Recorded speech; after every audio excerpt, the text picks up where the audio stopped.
Salut, c'est Laurette. Aujourd'hui, on se retrouve pour une recette qui en jette. On va faire une tartelette de boudin aux pommes. C'est parti, on regarde les ingrédients. Pour cette recette, on va donc avoir besoin de farine, de beurre, de sucre glace, un peu de sel, un peu de poivre. On va avoir besoin d'huile de noix. On va avoir besoin d'un peu d'eau, de pommes, un œuf dur, une échalote. On va avoir besoin de miel, de vinaigre de cidre, de piment d'Espelette, de boudin noir, du yaourt, des jaunes d'œufs et des petites fleurs d'ail. Alors l'idée de cette tartelette, ça va être de retrouver tous les marqueurs du boudin aux pommes, donc du boudin, des pommes, mais on va venir les travailler de façon un petit peu plus originale et surtout avec plein de textures différentes pour avoir et de la fraîcheur, et du moelleux, et du croustillant, bref, tout ce qu'on aime en une seule petite tartelette. Première étape de la recette, on fait les fonds de tartelette. Pour ça, on va venir sabler dans un batteur la farine et le beurre. Une fois que c'est bien sablé, on ajoute le sucre glace, le sel, les jaunes d'œufs, l'eau et on finit de faire tourner le batteur. À ce stade, ce qui est important, c'est de ne pas trop travailler la pâte, sinon elle va gonfler et se déformer à la cuisson. Très légèrement la phraser pour bien intégrer le beurre dans la préparation. Surtout, on passe pas trop de fois, on vient vraiment phraser une seule fois. Notre pâte est prête, elle va pouvoir reposer au froid à peu près 30 minutes. Une fois que la pâte a bien reposé au frais, on vient l'étaler au rouleau à pâtisserie. Une fois qu'elle est étalée, on vient détailler 4 cercles. On les pique à la fourchette et on vient les foncer dans des cercles à tartelette. On vient couper l'excédent de pâte sur les bordures et on remonte très légèrement le bord.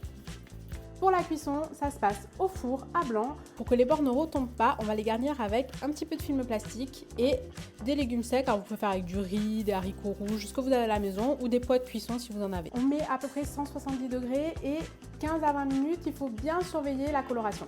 Deuxième étape, on vient faire la salsa de pommes. Pour ça, on va détailler des tranches très fines à la mandoline, qu'on va ensuite détailler en petits bâtonnets, puis en petits cubes pour obtenir une brunoise très fine. Surtout, on les conserve dans une eau un petit peu citronnée pour pas que ça noircisse, le temps de faire les autres ingrédients. On vient ensuite ciseler une échalote et on va mélanger nos petites pommes avec l'échalote et on vient assaisonner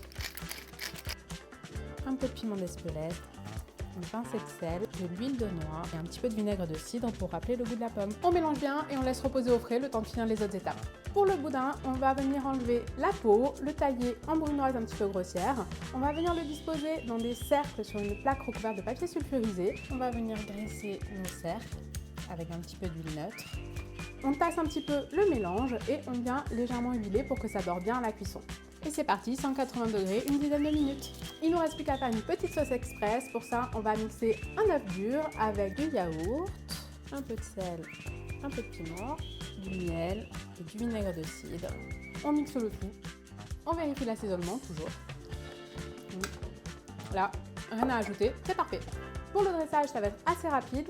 On prend les fonds de tartelette bien cuits, on vient y mettre un petit peu de sauce, on dispose le palais de boudin par-dessus, on recouvre avec notre petite salsa de pommes vertes, quelques petites fleurs d'ail et c'est prêt.